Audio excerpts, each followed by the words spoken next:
75 years ago, on April the 1st, 1918 to be precise, the Royal Air Force was born. But I wonder what its great father figure, Lord Trenchard, and his gallant pilots of 3/4 of a century ago would have said had they seen what you and I are looking at now. You join me in a Hawk advanced jet trainer of number 74, the famous Tiger Squadron. Beside and behind us, 19 identical aircraft at 1,500 feet and getting on for 300 knots. Together, we write in the sky the figure 75 to celebrate that anniversary. And within that celebration, we shall trace as best we may the history of the Royal Air Force.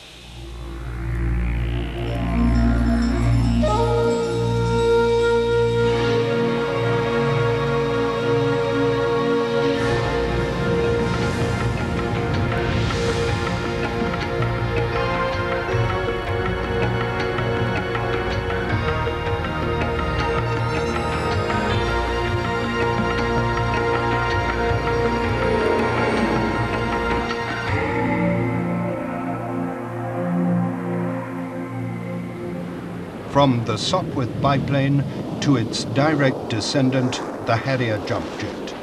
A remarkable history of progress, itself exemplified by the RAF's motto, per ardua ad astra, by diligence to the stars.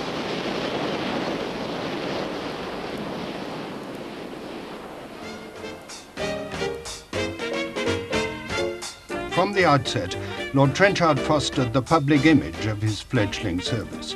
In 1920, he staged the first RAF air pageant at Hendon.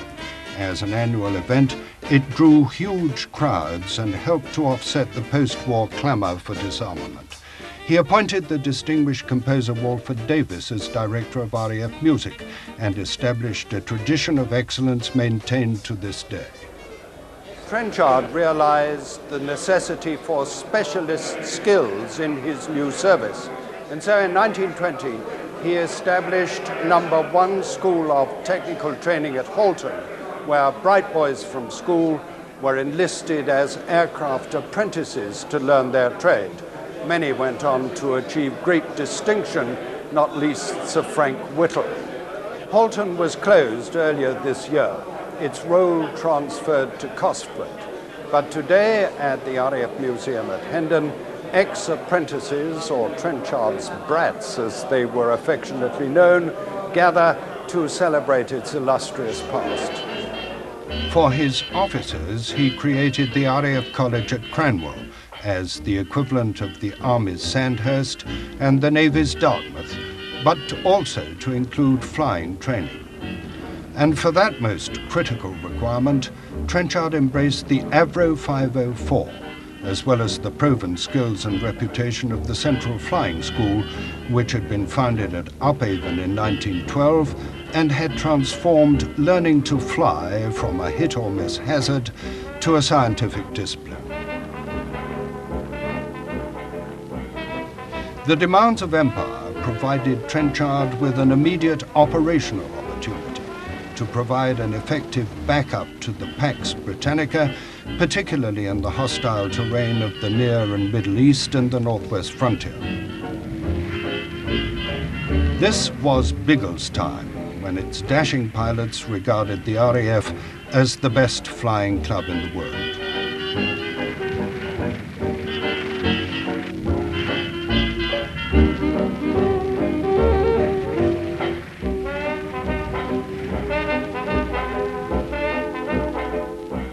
And still flying today, this aircraft, the Hawker Hind light bomber, reminds us of the incomparable contribution of Sir Sidney Cam and his designs for successive generations of Hawker aircraft for the RAF.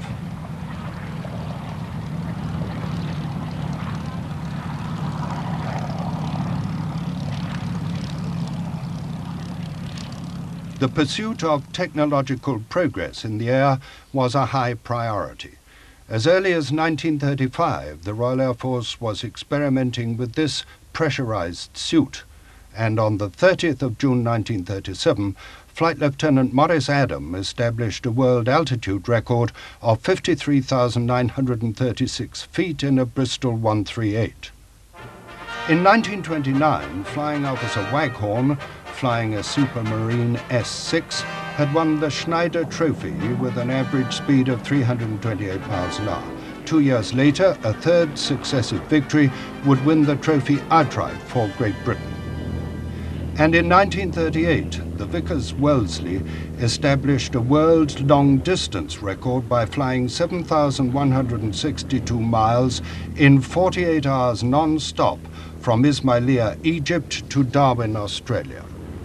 Effectively, the Royal Air Force had changed little from its First World War origins, but belatedly in 1936, it was to be modernized. At last, it was realized that Germany, not France, was the potential threat. Millions of pounds were invested in new airfields and equipment, and 4 separate commands were established: fighter, bomber training, and coastal command, of which this short Sunderland flying boat, which first flew in 1937, was to become flagship and queen of the western approaches. Sidney Camm's Hawker Hurricane made its maiden flight in November 1935, and R.J. Mitchell's Vickers Supermarine Spitfire first flew in March 1936. Both 8-gun aircraft, powered by the Rolls-Royce Merlin, were to become the spearhead of fighter command.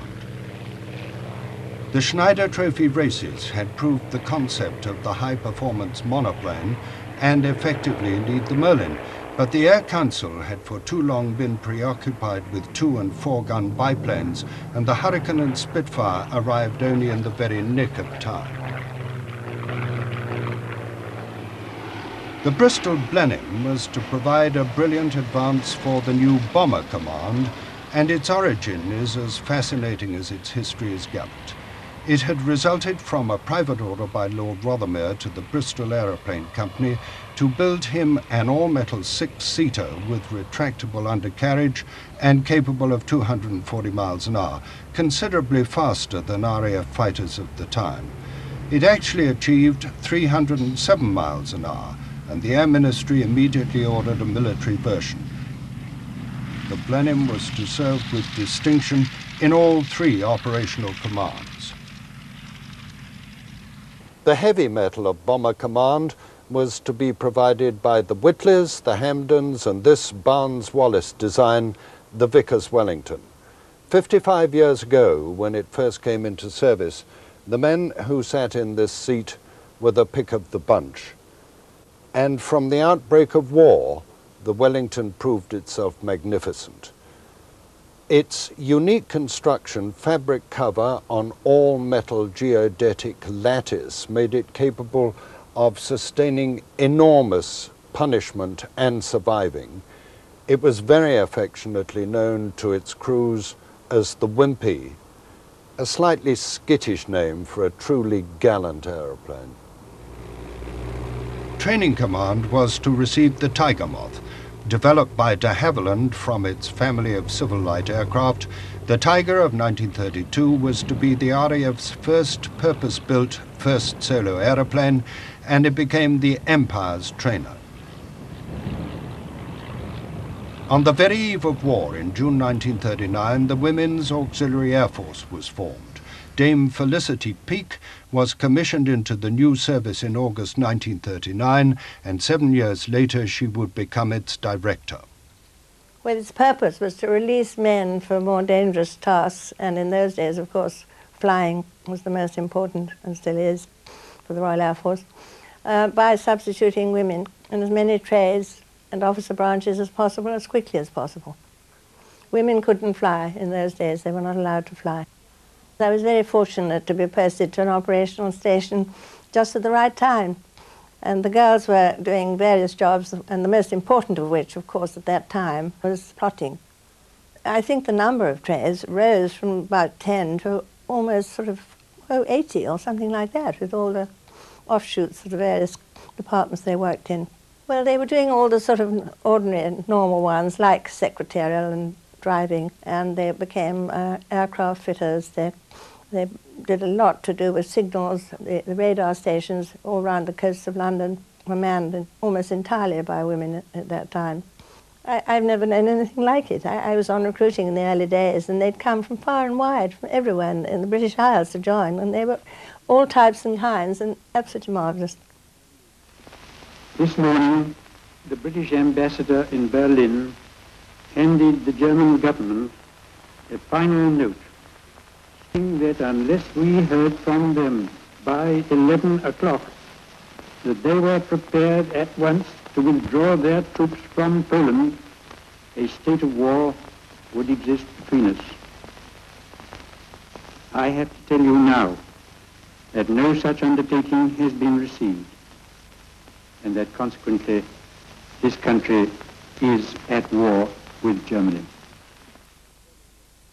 The Royal Air Force went into action literally in the very first hours of the war, and as the British Expeditionary Force crossed the Channel, fighter, light bomber and reconnaissance squadrons were based in France in support. In what became the Battle of France, fairy battles like this were flown heroically. Indeed, VCs were won, but tragically they were totally outclassed by the opposition. In spring 1940, the Germans struck. The BEF was trapped at Dunkirk, and although 338,000 men were evacuated, the army and its supporting RAF squadrons in France had been eliminated as a fighting force. Only the foresight of Lord Dowding had preserved the main strength of his fighter command for the forthcoming critical struggle with the Luftwaffe, the Battle of Britain. In the 3 months that it raged, the Battle of Britain shaped the course of world history. As Britain stood alone, against all the odds, the Luftwaffe was beaten back, and the United Kingdom was saved from imminent German invasion.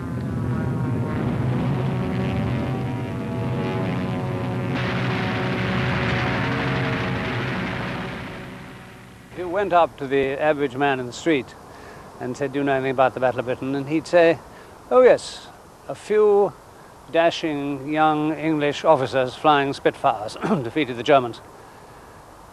They weren't as few as all that, you know. People are very surprised, but there were nearly 3,000 of our people in the battle.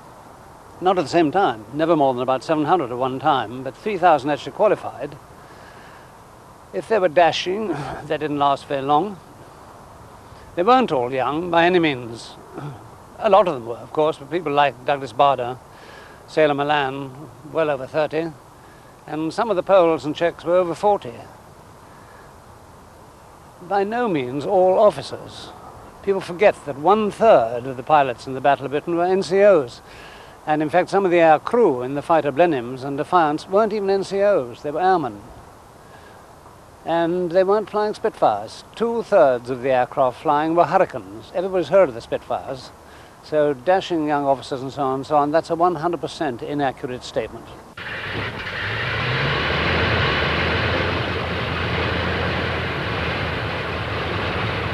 Modern four-engined heavy bombers added new might to the RAF from 1941.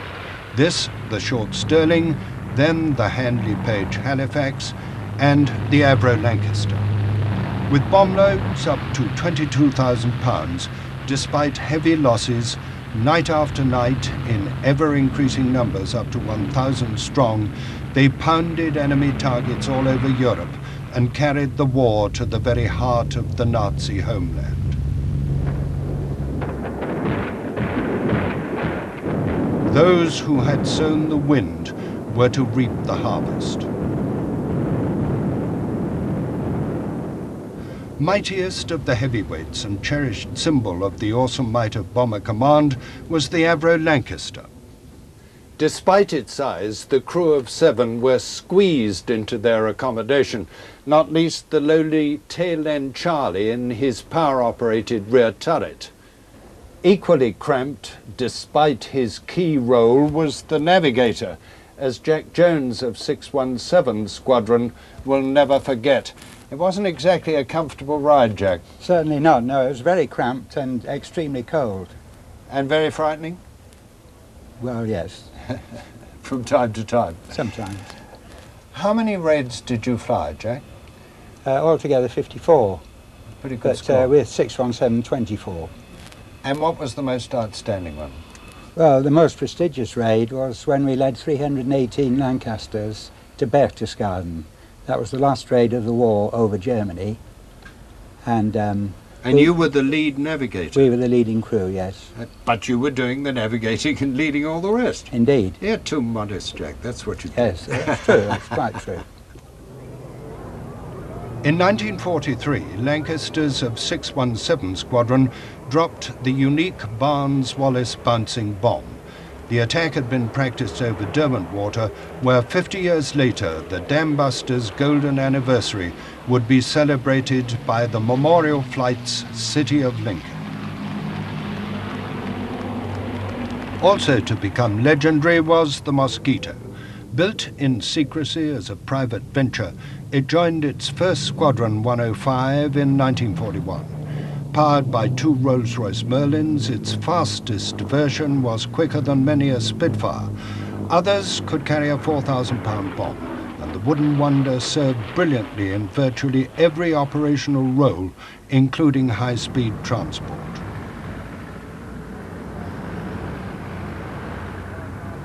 Comparatively few B-17 Flying Fortresses were acquired and operated by the RAF. But after America came into the war, in 1942, the US 8th and 9th Air Forces based in Britain launched mass formation raids by Fortresses and Liberators. Initially relying on their own guns for defense, their losses were catastrophic. But later, escorted by fighters, including RAF squadrons, they continued relentlessly in daylight the onslaught of Bomber Command by night.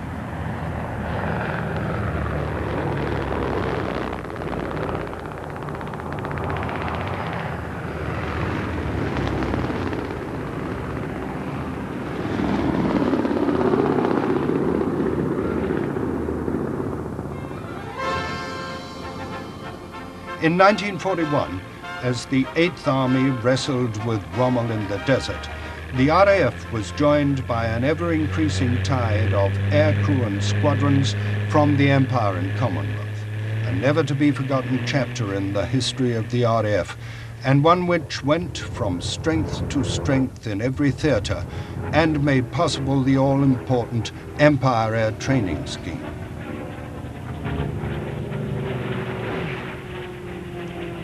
Still in frontline service with the Desert Air Force was the beautiful Gloucester Gladiator 4-gun biplane, which entered service as late as 1937. It had fought in the disastrous Norwegian campaign, but in the Siege of Malta, 3 of them, Faith, Hope and Charity, were to gain immortality.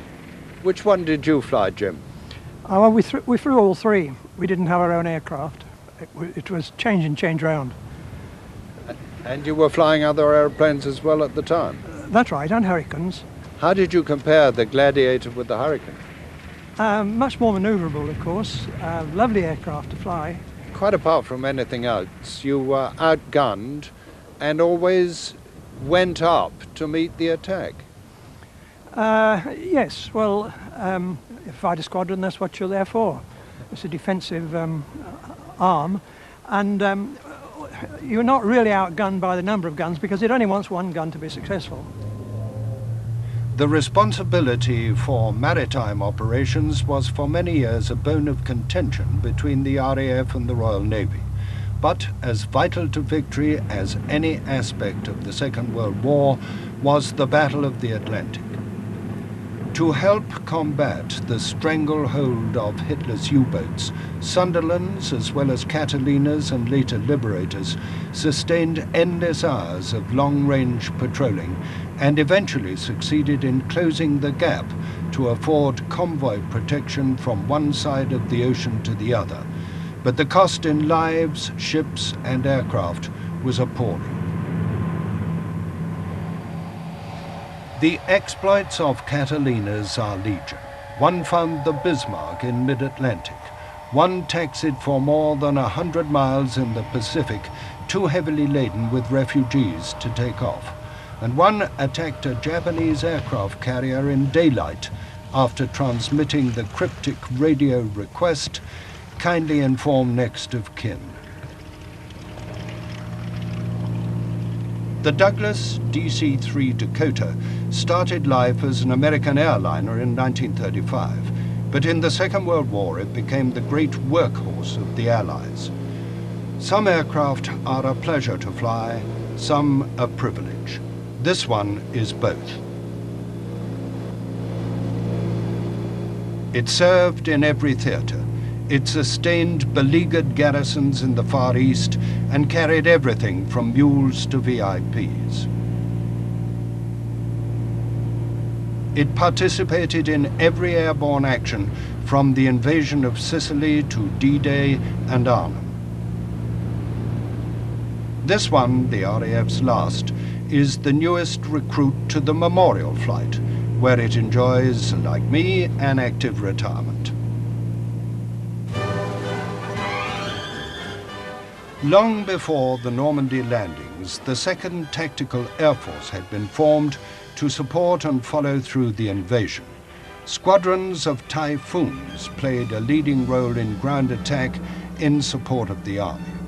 The RAF returned to France, better equipped, better trained, more wise in warfare than in 1939. It had still to pursue a hard road to victory, but in that pursuit, as throughout its history, it never wavered. In 27 years, Trenchard's junior service had come of age. Marching with guardsman step, the Royal Air Force column passes along the 5-mile route to the Royal Saluting Base in the Mall.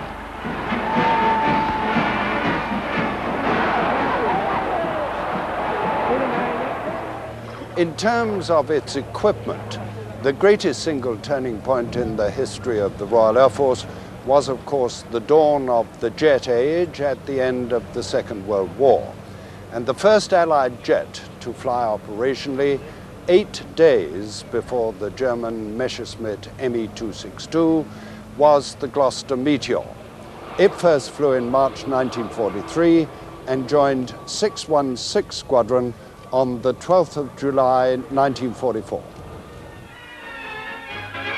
The Meteors are driven by 2 rocket-like engines through which air is sucked in at a tremendous rate, compressed, heated, and then ejected through the turbines and nozzles at the rear.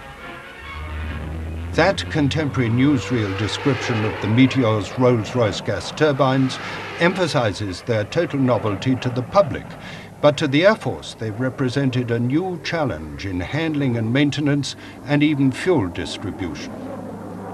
A year after the Meteor, the de Havilland Vampire came into service, to be followed by the Venom, both powered by de Havilland's own engines, easily distinguished by their sound and aptly named the Ghosts and Goblins.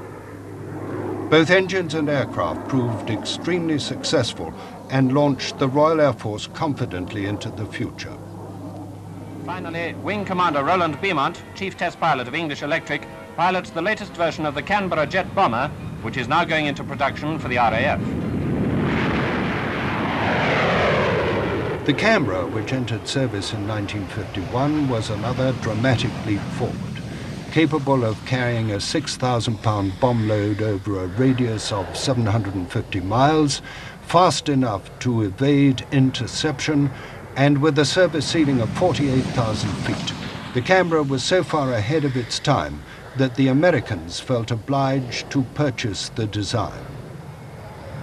Next, in 1953, came the Hawker Hunter, undoubtedly the most successful post-war British fighter to date, beloved of test pilot Bill Bedford.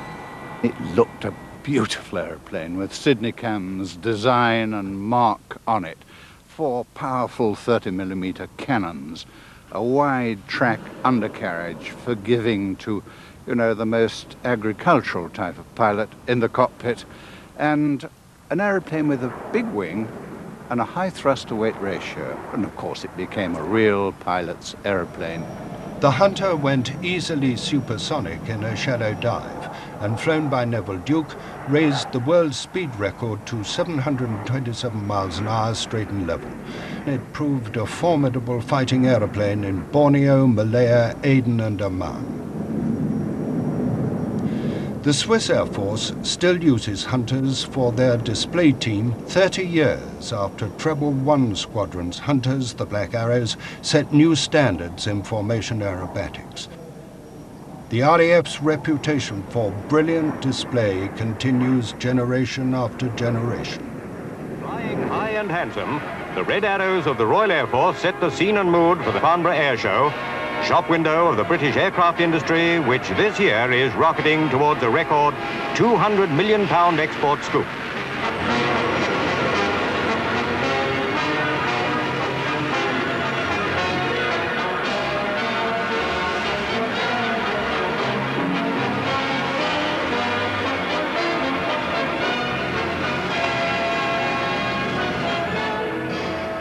Bill Loverseed, who was an ex-CFS NAT instructor, was an absolute ace on things that went on the inside of the aeroplane that most pilots aren't awfully interested in. And so if we ever had a problem, we say, "What is it, Bill?" And he'd come up and say, "Oh, it's this particular fuse and that particular fuse." And one day he said, "You know, if we pull fuse 13 out, we could get a marvellous rate of roll." The rate of roll, of course, you know, is this way. And on the NAT it was pretty fast, the rate of roll, you see. But if you pull this little fuse out, it's just like an electric fuse, you know, this put something into the system, and holy woof, it went round. So we went up this day and we pulled the fuses, and I said, "Back off," and they all backed off, and I took the stick and I said, "1, 2, 3, go." You see? So I thought, God, it's true. Come in, Henry, come in, Bill, come in, Jerry. And they came into very close, about 200 yards. Rolling, rolling, go, and we did it. Marvellous.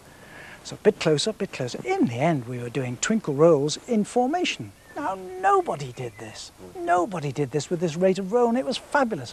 So we got Birdie Wilson, Air Marshal Bird Wilson, and we said, "Could you have a look at this, sir?" See? So he knew a thing or two, and he had a look at it, and he said, "Fantastic.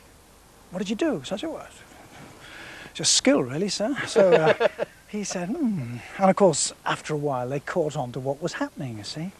And so they said, "You can't do that, because the girls at Boscombe Down, the test pilots, will have to take a year and a half to check it out, you know. I mean, they're overpaid, high-priced help, and they'd have to check it out. We couldn't finish it by the end of the season."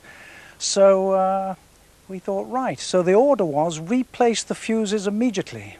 What they didn't say was to replace them serviceable. So we got old Bill to blow all the fuses, and we put them back home.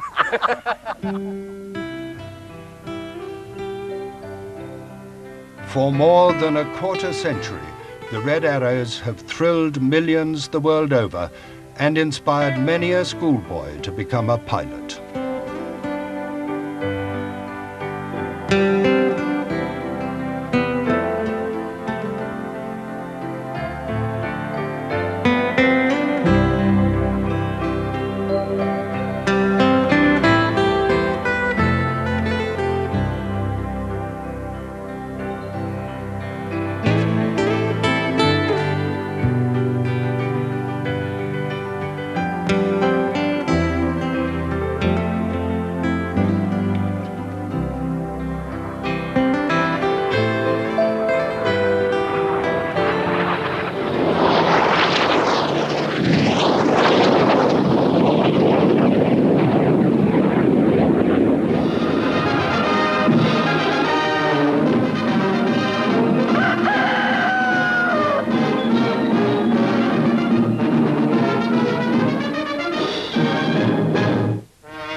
The Vickers Valiant, Britain's new four-jet bomber, enters squadron service with the RAF, the most powerful, costly and complex aircraft the Air Force has ever had. Each one is worth several £100,000, so only the cream of air crews are picked to fly them. Its purpose was to spearhead an entirely new element within the RAF, the V Bomber Force. Its awesome responsibility was to be capable of delivering Britain's nuclear deterrent against the Soviet Union and its allies. Joining the Valiant, the Avro Vulcan, the world's biggest flying delta, born from the same lineage as the Lancaster and Shackleton before it.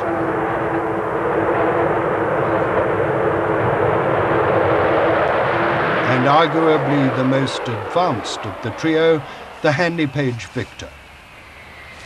The Vickers Valiant was the first to go into service, thanks to the brilliant response of Sir George Edwards and his team at the Weybridge factory, already fully occupied building the world's first turboprop airliner, the Viscount. Sir George, of all the aeroplanes you created, what gave you the most satisfaction? Well, the old Valiant, without any doubt. In its time, I would think that the technical advance that we had to make in relation to the size and performance, and particularly against the time scale that we were bullied into keeping.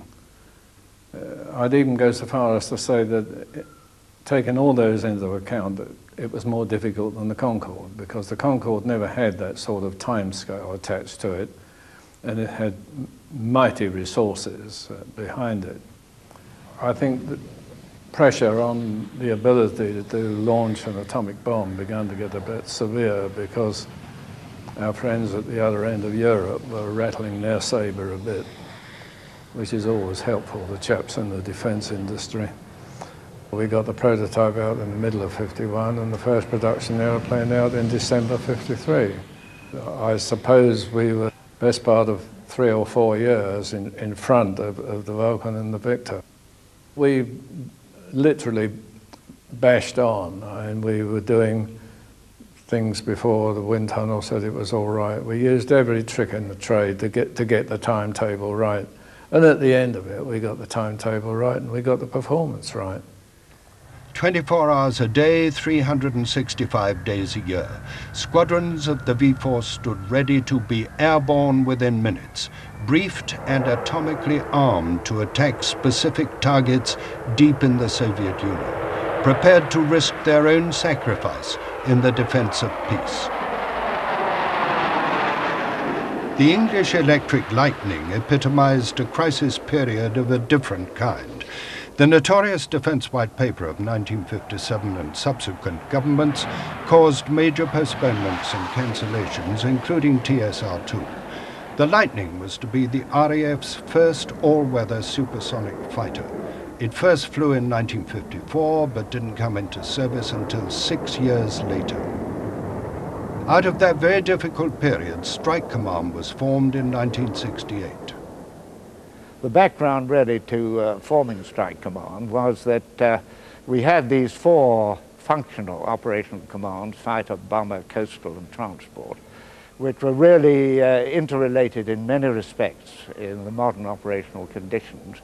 And it was decided for 2 reasons. Firstly, to obtain greater operational efficiency by bringing them together, and secondly, to obtain a much needed compromise and saving in personnel to put the whole lot together under one senior command, which was to be at the old Bomber Command at High Wycombe.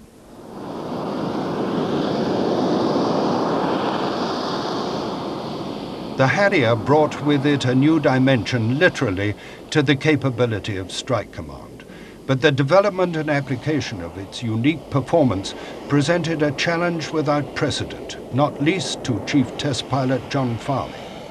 The French Navy at one stage were going to have our aeroplane because they had no jet fighter that they thought was safe to fly from their decks at night. I wanted to show the French that additionally, when they got more used to it, they would be having an aeroplane which had got great flexibility.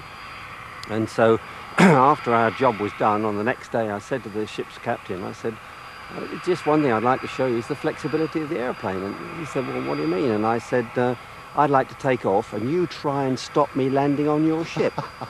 And so I took off and I watched this ship and he threw a hard left turn and he threw the anchor out, and this was in the Bay of Biscay and it was quite rough, and so this boat's just wallowing, you know, across the swell in the Bay of Biscay. And then he fires up all his smoke and he lays all that in a great cloud across the deck, and it's just a mess. And about 5 seconds after I landed, it wallowed to the right, and now I'm looking downhill. And with the brakes on, this thing is just sliding across this wet deck, you see, and there's French sailors coming with ropes and chains and things. Next thing I know is it's rolling the other way, and it's sliding backwards, and I'm having to play the nozzles, you know, reverse thrust and forward thrust, trying to hold this thing on the flight deck. Having done my bit, I thought it was up to the Navy to grab the airplane then, but they didn't see it that way, and so I think that was probably the worst moment. It was not only the Harrier's vertical takeoff and landing, but also its extreme maneuverability that made it a revolutionary fighting aeroplane. Of it, the founder of the great Hawker dynasty, Sir Tom Sopwith, said, "When I first saw it stop, fly backwards, fly sideways, go straight up and straight down, then I reckoned I'd seen everything." Following a checkered political history, the Buccaneer came to the RAF via the Royal Navy. It was designed for flight deck operation, but its rugged construction and just subsonic performance at sea level proved its value to Strike Command, and just before its eventual retirement, it was to finally prove its worth in the Gulf War as a laser target indicator. Strike Command's maritime commitment was to be led by the Nimrod. The design was based on the Comet, the world's first jet airliner, but the Nimrod went into service as the world's most sophisticated submarine detector. To conserve fuel, it can maintain patrol for over 12 hours with 2 of its 4 Rolls-Royce Spey engines shut down, and the Nimrod has frequently gained the headlines for its work in coordinating long-range maritime search and rescue.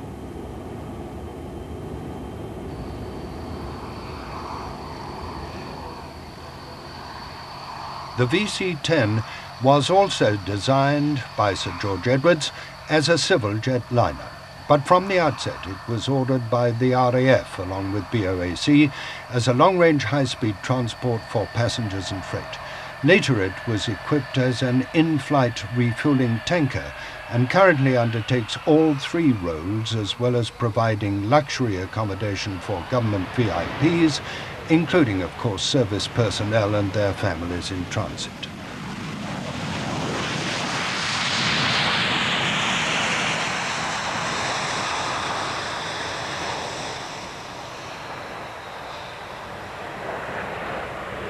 The American Lockheed Hercules, successor to the Dakota.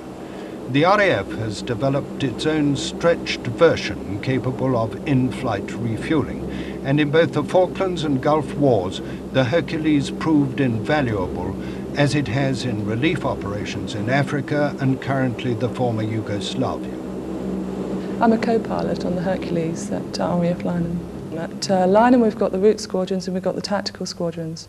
I'm on a route squadron, which means that I spend most of my time travelling around the world, supporting exercises, doing casualty evacuations, going into places like Bosnia and resupplying there. If you're on the tactical squadrons, you tend to do more of the involvement with paratroopers, dropping paras, dropping loads out of the back and doing low level. Well, I was already in the Air Force as an administrator, and I was due to come out in a couple of years. I decided to pursue flying in the civilian world. So I took myself off to Texas and got a PPC in Texas in 3 weeks and came home. And in that time the Air Force had decided to take women, so I was in the right place with the right qualifications. It's an excellent aircraft, really. At the end of the day, yes it is, it's a big aircraft with 4 great big noisy smelly engines, but it's really probably one of the most successful aircraft we've got in the Air Force. It does all of its jobs so very well. It does what we bought it for very, very successfully. And really the glamour's not really why I'm there. I'm there because I love the aircraft. The technique of in-flight refueling was pioneered in Britain by Sir Alan Cobham, and today its tanker fleet is fundamental to the operational capability of the Royal Air Force.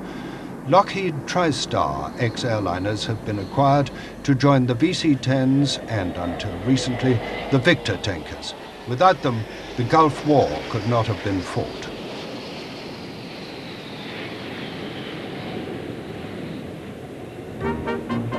The RAF's interest in rotary wing aircraft predates the Second World War. Invented by the Spanish grandee Juan de la Cierva, the autogyro's lift was generated by freely windmilling blades. At the request of the Air Ministry, it was demonstrated at Farnborough in 1925, a partnership was established with A.V. Rowe in 1927, and experiments continued until the war. But the advantages of the helicopter's power-driven rotor became apparent, and the Hoverfly, an American Sikorsky design, became the RAF's first operational helicopter in 1945. The Westland Whirlwind joined the service in 1954 and saw action in Borneo. Successive, more advanced designs have proved invaluable in the modern Royal Air Force. My job is as a radar and winch operator on the Sea King helicopter. I navigate the aircraft from our base to the rescue using the radar. Once we get to the particular place of rescue, then I will become the winch operator, and I basically tell the pilot which way to move the aircraft when we're overhead the survivors, so that I can then use the winch to winch the winchman down to the survivors and so rescue them. Sometimes the weather conditions are such that it can actually be quite frightening, and we have to go out in all weathers, night and day. There are lots that actually I do remember over the time, but in particular 1980, when I was involved in the Alexander Keeland rig disaster, where we spent 10 hours airborne at night in pretty atrocious weather, trying to rescue survivors from the rig that had overturned. The Sea King is a very capable aircraft, and I think on that particular night it was the only aircraft that was capable of flying in those conditions.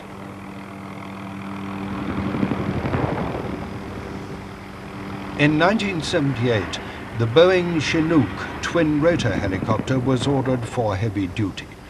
At the outbreak of the Falklands War, 5 were dispatched immediately in the Atlantic conveyor. 1 was dropped off at Ascension, and only 1 more was flown into action before the ship was sunk. The Falklands War confronted the British services with an horrendous problem: how to liberate the islands 12,000 miles from home.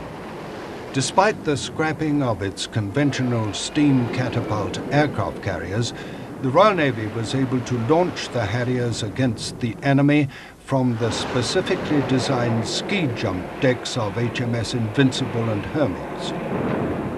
Without that capability, what was a close-run thing could have been catastrophic.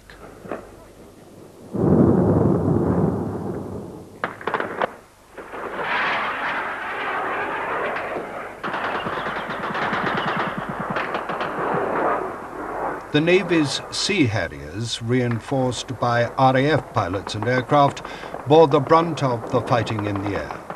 If ever an aircraft won its spurs in war, it was the Harrier in the Falklands.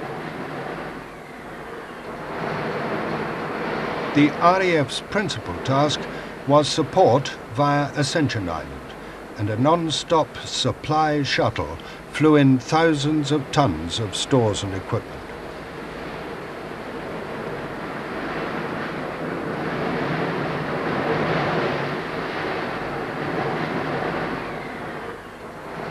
And the mighty Vulcan flew the longest raid in the history of air warfare to bomb the runway at Port Stanley, the only occasion in which it struck in anger before its ultimate replacement by the multi-role combat aircraft Tornado. The multi-role combat aircraft, as it was first called, really came into being, I think, in the early 60s. Particularly after the cancellation of the TSR-2, which was a bit of a setback for us. But this new aeroplane, which eventually became known as the Tornado, as we know from subsequent operations, has performed admirably and is still doing so.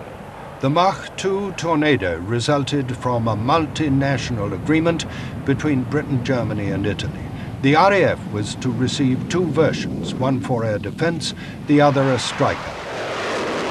When Saddam Hussein invaded Kuwait, amongst the first to be deployed to the Gulf in Operation Granby were the Jaguars of RAF Coltishall. In squadron service since 1974, the Jaguars' performance and reliability had been well established. But when the build-up Operation Granby became the War Desert Storm, it was the Tornadoes which immediately wrote world headlines. I was the Tornado weapons controller on the ground. Direct liaison between aircraft weapon loads and operations. In the Gulf we operated from dispersed sites. There were 3 sites out there. And my job was to get round the 3 sites, for which I had 2 weapons load teams per site, and basically just to ensure that the right weapons went on the right aeroplanes. I would like to say the buck has to go out the window, otherwise you can't achieve anything.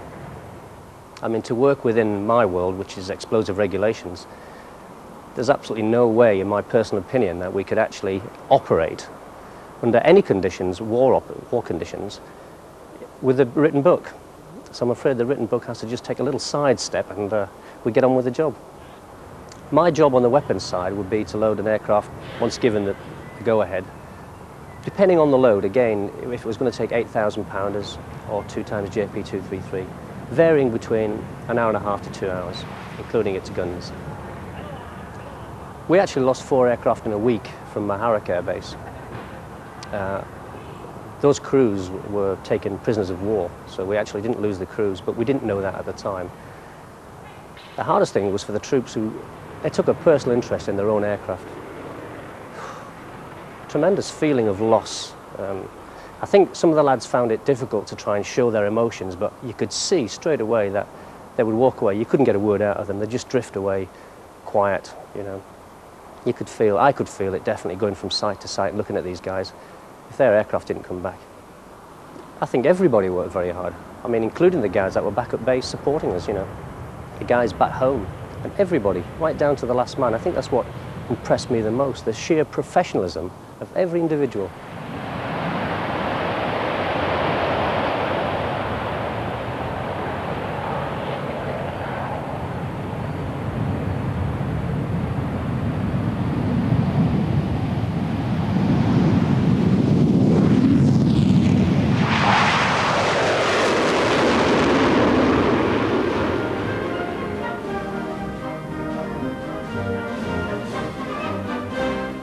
The history of the Royal Air Force is punctuated by great names, both within and without the service. Some defied the politicians. Some defied the accepted rules of technology. Some defied the enemy in the face of fearful odds. But the people who made the Royal Air Force what it was and is today are anonymous. They are the men and women who were and still are prepared to serve and simply to get on with the job in hand to the best of their ability, whatever the circumstances and however great the cost.